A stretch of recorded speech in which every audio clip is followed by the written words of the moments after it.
Hi, I'm Mike Skill, and I'm here to talk about a new song I have out.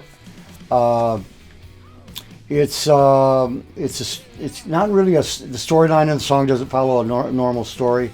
Uh, it's non-linear.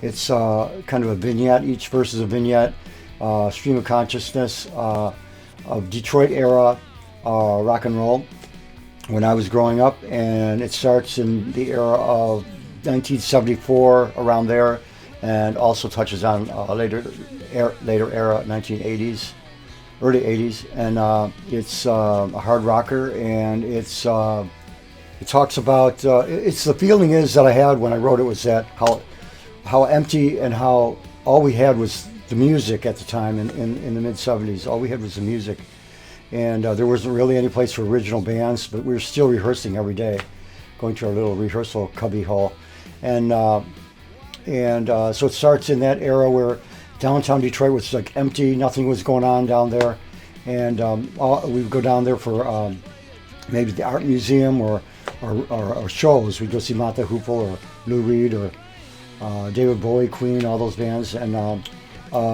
then that's one verse, and then the other in the Cass Corridor with there was bands started playing down there, and then it goes into the 80s, up to the 80s when you had other groups that friends of ours or mine, and so it goes up to about the 80s, and talks about Hollywood. Hollywood at the time of the 70s was like glamour and everything's fine and everything's great, and